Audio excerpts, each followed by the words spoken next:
Well, let's bring in our friend Bruce Curlock on the Star Mechanical Guest Line, Edmonton's #1 plumbing and heating company. Bruce, we're very sorry you had to sit and listen to us play doctor. But Liam has the first question. Aaron, we can see your hands. Bruce, do you think Dylan Holloway injured his bone or his ligament? Yeah.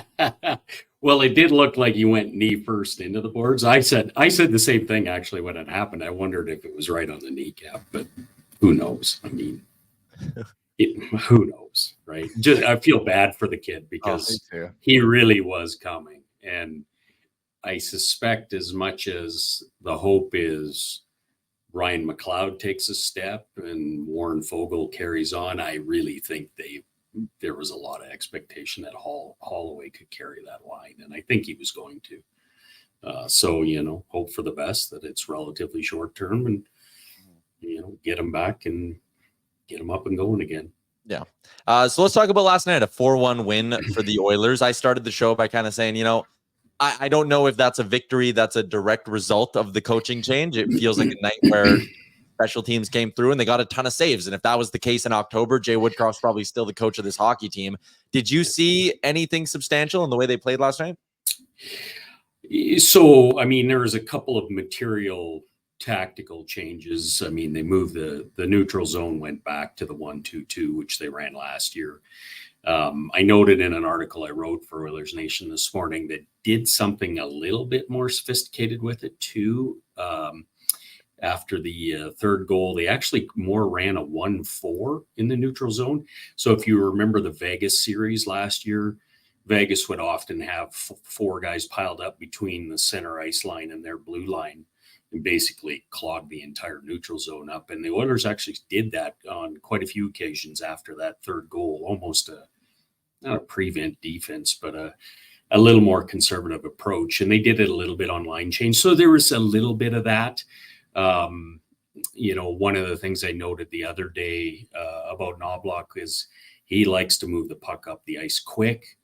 You could see that last night early on anyways. There was a pretty concerted effort by the Oiler defenseman to move the puck up quicker.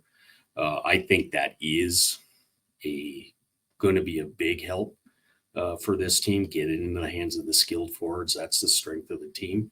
Get moving. Do we have the defenseman that can do that? That'll be the tell. But, so I wouldn't say anything major was changed. A little bit of tweaks. I think you'll probably see a little bit more as we go along. I expect them to probably attack east-west a lot more under Knoblauch. At least that's what it looks like, in his minor league experience. He loves to go across the Royal Road coming up the ice.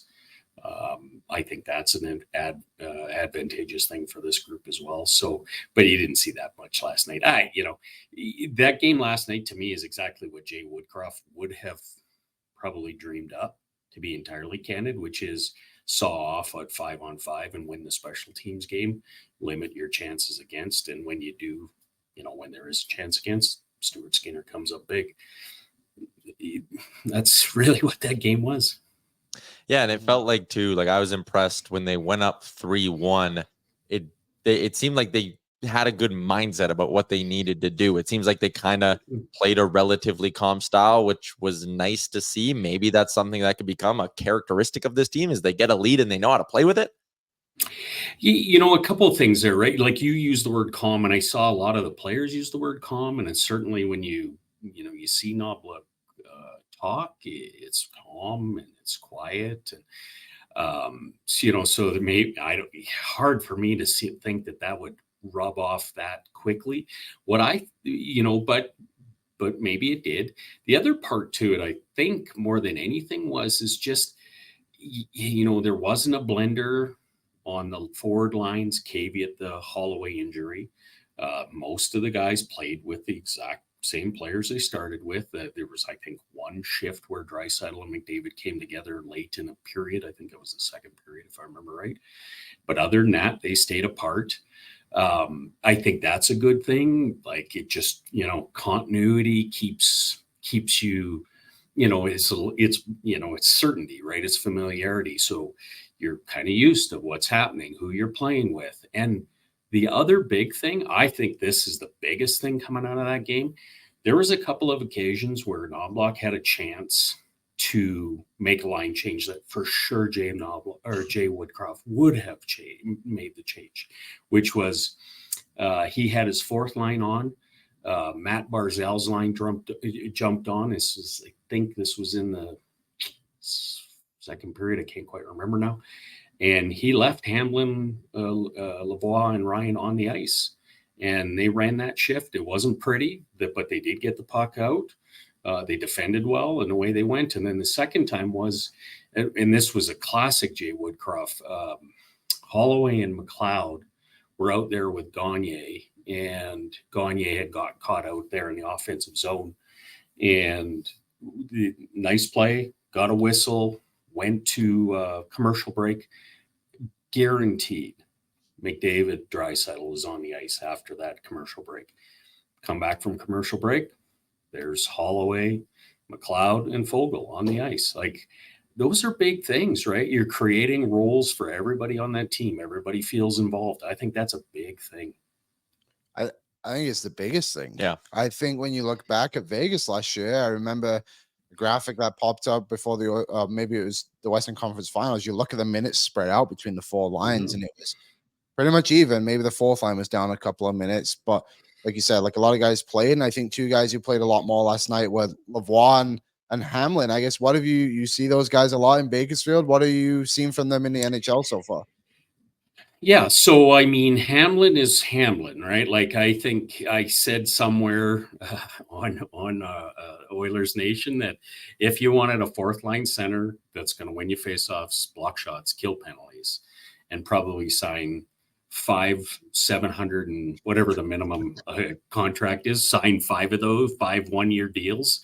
That's James Hamlin, and he'll give you an honest effort, and I just don't think he'll ever hurt you. And so what you've seen so far is what you get. I'll be curious to see what happens when, some of these injuries start to heal, what happens to him. I'd like to see him stay. Lavoie, I liked his game last night. He's just not a fourth line player, right? Like, that's the trouble you run into here with him.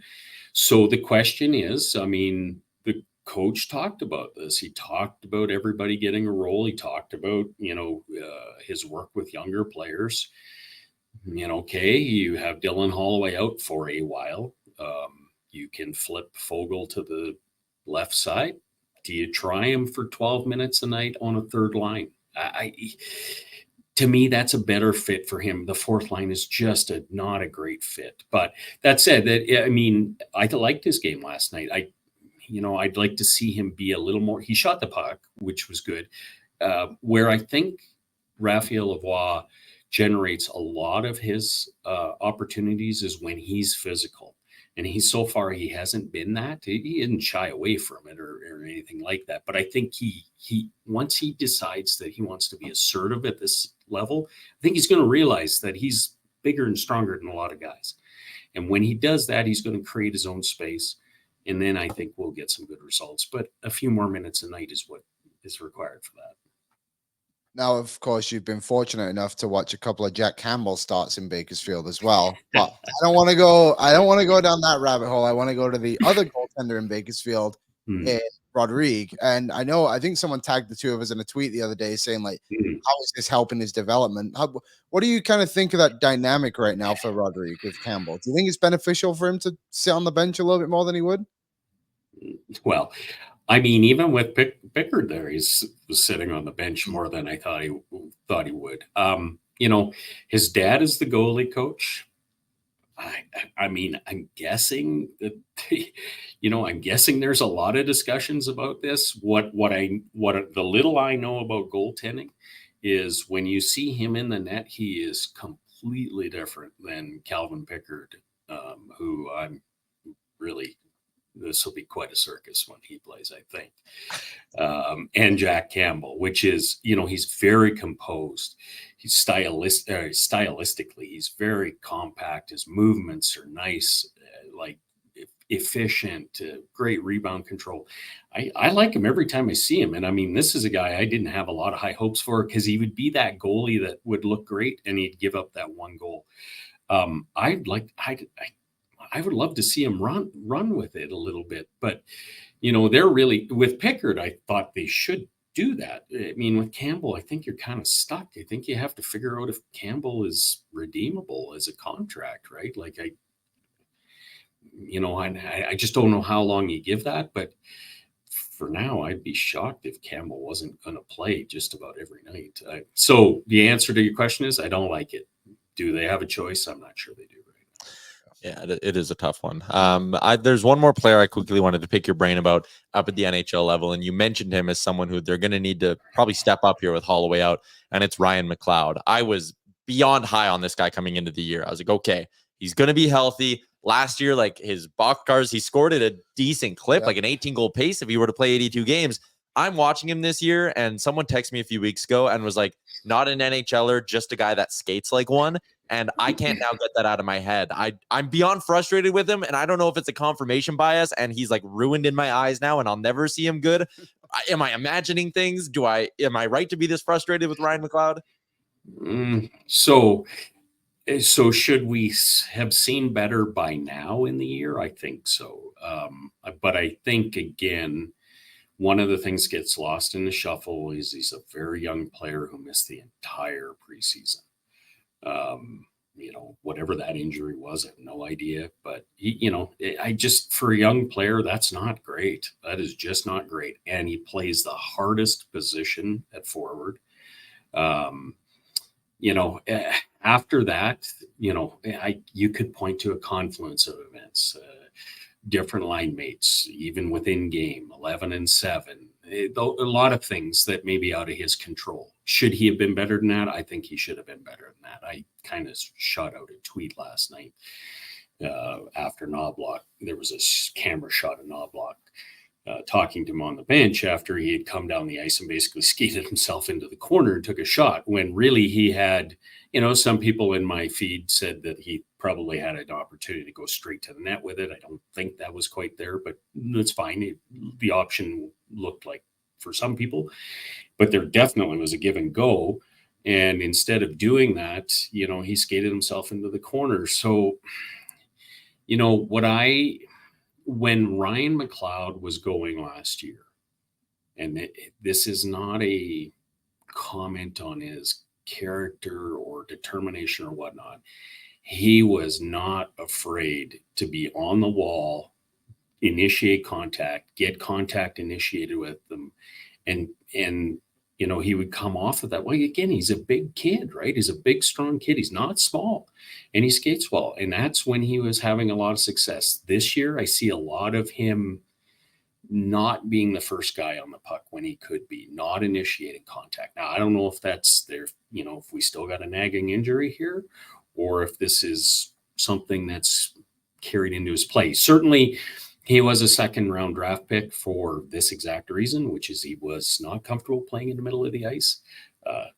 That was totally different last year. So my hope is, the turmoil, the injury the injury at the start of the year, that's all of that, and that if you get some consistent line nights with, a coach who gives him a different voice, that we see that player again. I think he's an NHL player. I think he's going to be a third line center on this team for a long time. But boy, when people push back on that, it's hard to argue with him right now. It's not been a great start. Yeah, we've pointed out a couple of moments where there's been times where it's like, dude, you skate so fast. Just use your speed and go straight. And I forget what game it was now. It was the last game, San Jose, wasn't it? Yeah, where he had a chance to just go to the net and he tried to stop up and do like a hesitation move around the D-man. I'm like, dude, you skate better than him. Just go, just give her. Yeah. Well, the last night, the play that I tweeted out, if you think about it, what a couple of people on my feed said is, well, Bruce, I didn't see the give and go. What I saw is him driving the net. And I kind of looked at it and said, well, I didn't see it there. But then if you think about it from your perspective, what you guys are raising, you know what? He's so big and he skates so fast that at the absolute worst, he's going to cause chaos in the middle of the ice. More than likely, he's going to draw a penalty, and maybe, randomly the puck ends up on Wormfogel's stick, and there's an opportunity for a goal.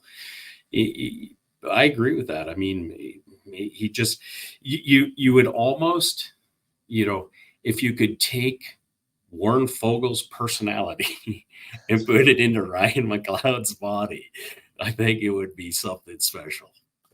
Yeah, that's a good point. All right, we are ripping through our hour here, so we got to let you go, Bruce. We really appreciate you hopping in with all the insight. Yeah, awesome. Good to see you guys. Thanks, Bruce. And we avoided Bill's talk, which is good. Bruce Curlock on the Star Mechanical guest line. Star